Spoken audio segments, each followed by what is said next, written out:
Hello दोस्तों, स्वागत है आपका फिर से हमारा YouTube channel career map online पे। मैं हूं मनोज और आज मैं आपके लोगों के लिए लेके आया हूं कुछ करंट टॉपिक, कुछ करंट इवेंट्स जो अभी हाल फिलहाल लास्ट वीक में हुए हैं। वीकली बेसिस पे जो मैंने बोला था कि हर वीक में क्या क्या इवेंट्स हुए उसका एक वीकेंड पे मैं वीडियो अपलोड करूँगा। आप लोग इसको ध्यान से देखेंगे।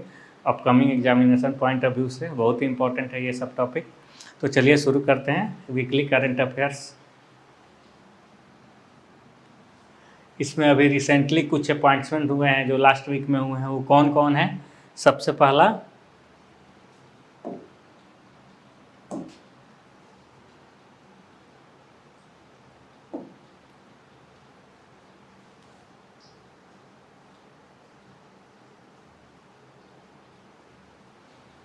अपॉइंटमेंट्स कौन सा हुआ है, प्रदीप सिंह खरोला। प्रदीप सिंह खरोला का अपॉइंटमेंट क्या किया गया है, director general additional national testing agency NTA का। अभी सब लोगों ने देखा नीट यूजीसी नेट उसका जो पेपर लीक हुआ है, इसको लेके इतना हंगामा हुआ है। इस सब एग्जाम को कंडक्ट कौन करता है, नेशनल टेस्टिंग एजेंसी एनटीए। तो इसको लेके इतना हंगामा हुआ कि जो प्रेजेंट है उनको हटा दिया गया है और दूसरे को एडिशनल चार्ज दिया गया है। अभी पूरा फुल चार्ज उनको नहीं मिला है। एज ए डायरेक्टर जनरल किनको बनाया गया है, प्रदीप सिंह खरोला को। नेक्स्ट है जेपी नड्डा, जो कुछ दिन पहले तक बीजेपी के चेयरमैन थे। अभी इनको एक तो हेल्थ मिनिस्टर का पोर्टफोलियो भी मिला है और दूसरा इनको अभी एक और जिम्मेदारी दी गई है, कौन सा, leader of the house of Rajya Sabha. House of Rajya Sabha का गवर्नमेंट की तरफ से जो लीडर बनाया गया, किसको बनाया गया है, जेपी नड्डा को, जो पहले ये ड्यूटी कौन परफॉर्म कर रहे थे इसके प्रीवियस मोदी गवर्नमेंट में, पीयूष गोयल। नेक्स्ट है अपॉइंटमेंट जो हाल फिलहाल हुआ है, मिसेज अक्षा मोहित कंपोज। मिसेज अक्षा मोहित कंपोज को वाइस प्रेसिडेंट बनाया गया, किसका, इंडिया बुलियन ज्वेलर्स एसोसिएशन का, आईबीजे का। आईबीजे क्या है, इंडिया का एक ऐसा ऑर्गेनाइजेशन है जो ज्वेलरी से रिलेटेड इशू को देखता है। गवर्नमेंट के पास अपना ले जाता है इशू क्या है, नहीं है, ज्वेलरी में क्या प्राइस होना चाहिए आज के डेट में, कल के डेट में मार्केट्स में और इंटरनेशनल लेवल पे क्या प्राइस है, यहाँ के लेवल में कैसे कुछ देखना है। ये सब काम कौन करता है, इंडियन बुलियन ज्वेलर्स एसोसिएशन। इसी के नए वाइस प्रेसिडेंट किसको बनाया गया है, मिसेस अक्षा मोहित कंपोज को, और इसके प्रेसिडेंट पहले से कौन है, पृथ्वीराज कोठारी। ठीक है। अब नेक्स्ट है Mark Rutte, NATO North Atlantic Treaty Organization, इसके जनरल सेक्रेटरी नए नियुक्त हुए हैं, जो अभी कल से ही परसों से ही संभालेंगे charge. Secretary general of NATO कौन है, मार्क रूटे, जो नीदरलैंड के यानी कि डच के एट प्रेजेंट प्राइम मिनिस्टर है। ठीक है। तो इतने ये 4 अपॉइंटमेंट्स अभी हाल फिलहाल हुए थे। कौन कौन, पहला प्रदीप सिंह खरोला, जिनको क्या बनाया गया है, एनटीए जो नेशनल टेस्टिंग एजेंसी का डायरेक्टर जनरल। जेपी नड्डा को लीडर ऑफ राज्यसभा बनाया गया है। मिसेज अक्षा मोहित कंपोज को क्या बनाया गया है, vice president of India Boolean jewellers association, और मार्क रूटे को सेक्रेटरी जनरल ऑफ नाटो। अब नेक्स्ट है कुछ स्पोर्ट्स के इवेंट्स हुए हैं अभी हाल फिलहाल लास्ट वीक में। कौन कौन, पहला स्पेनिश ग्रैंड प्रिक्स। ये तो जैसे पिछले लास्ट 1 ईयर से फिक्स है कि कौन जीतेगा, वही हाल है। अभी इस बार भी कौन जीते हैं, मैक्स वर्स्टपन जो रेडबुल टीम के हैं, और रनरअप कौन रहा है, एन लोरिस जो मैक्लारेन टीम के हैं। यानी स्पेनिश ग्रैंड प्रिक्स 2024 कौन जीता है जी, मैक्स वर्स्टपन। नेक्स्ट है archery world cup 2024 stage 3। Archery world cup 2023 ये 4 स्टेज में हो रहा है, 1, 2, 3 और उसके बाद फाइनल स्टेज। तो 3rd स्टेज जो हुआ है कहाँ हुआ है, अंताल्या जगह में, टर्की में। ठीक, अभी 18 से 23 जून तक हुआ। स्टेज 1 जो है वो संघाई में हुआ था, स्टेज 2 जो है कोरिया में हुआ था। अब फाइनल स्टेज अभी होने वाला है जो कहाँ होगा, मैक्सिको में। आर्चरी वर्ल्ड कप अभी विनर घोषित नहीं है। फाइनल स्टेज के बाद कौन आर्चरी में विनर होगा, कौन लूजर होगा, कौन रनर अप होगा, ये डिसाइड होगा। तो अभी फ़िलहाल जो जून में हुआ है थर्ड स्टेज, वो कहाँ, अंताल्या टर्की में हुआ है। नेक्स्ट है under 17 Asian wrestling championship 2024। Under 17 जो रेसलिंग चैम्पियनशिप हुआ है वो जॉर्डन के अम्मान में हुआ है अभी हाल फिलहाल, जिसमें इंडिया ने 11 मेडल जीता है, जिसमें 4 गोल्ड है, 2 सिल्वर है और 5 ब्रॉन्ज है। नेक्स्ट है डेविड वार्नर, जिनको सब लोग जानते होंगे, अभी जस्ट रिटायर हुए हैं क्रिकेट के ऑल फॉर्म से।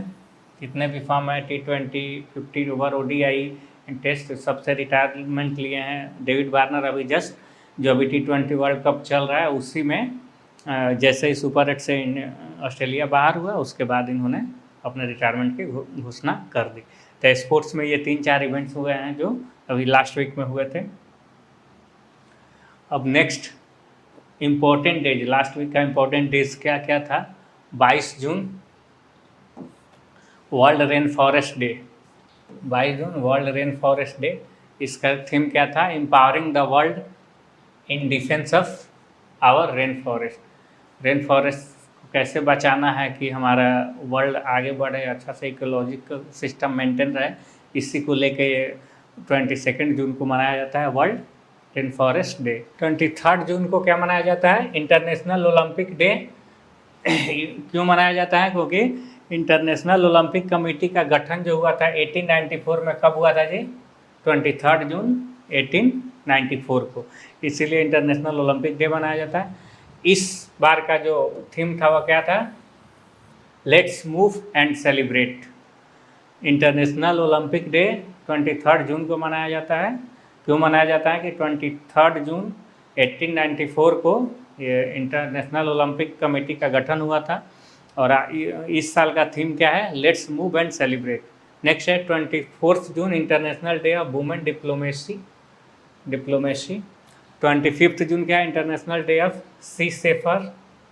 उसके बाद 25 जून वर्ल्ड ड्रग्स डे मनाया जाता है।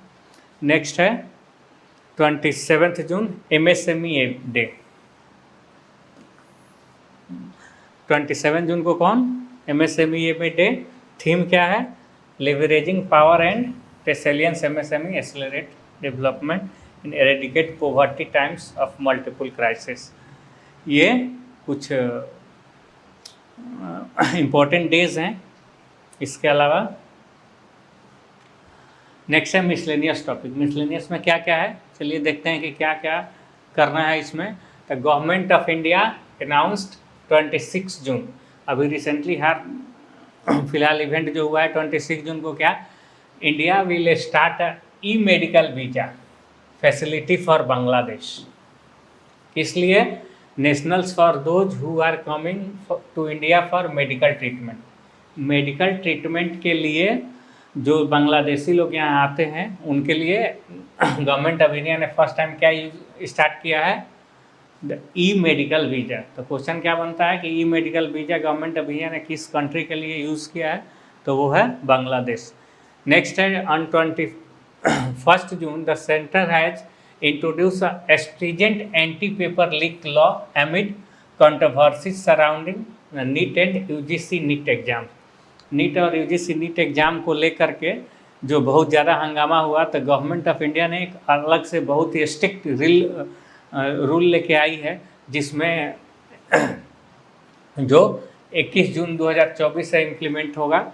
इसमें ऐसा प्रावधान है कि 10 ईयर तक जेल भी हो सकता है या ये 1 करोड़ तक फाइन भी हो सकता है, जो भी अगर इस तरह से कंस्पिरेसी में पकड़े जाएंगे। नेक्स्ट है on June 23 Kozhikode made history becoming UNESCO city of literature in India.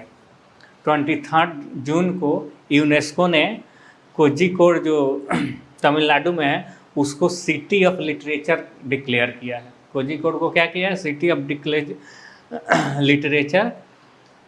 कौन, यूनेस्को, कब, 23 जून को। नेक्स्ट है JP नड्डा लॉन्च कंपाइन। JP नड्डा जो अभी हेल्थ मिनिस्टर हैं फिलहाल में मोदी 3 गवर्नमेंट का, उन्होंने कंपाइन लॉन्च किया, नेशनल स्टॉप डायरिया कंपाइन 2024, यानी नेशनल स्टॉप डायरिया कंपाइन 2024 कौन लॉन्च किया है? जेपी नड्डा, जो आज के डेट में हेल्थ मिनिस्टर है। नेक्स्ट है Maharashtra governor Ramesh Vyas unveils maritime history book Gateway of the Sea. एक बुक महाराष्ट्र गवर्नमेंट ने लॉन्च करवाया है वहाँ के गवर्नर से, जिस बुक का नाम क्या है?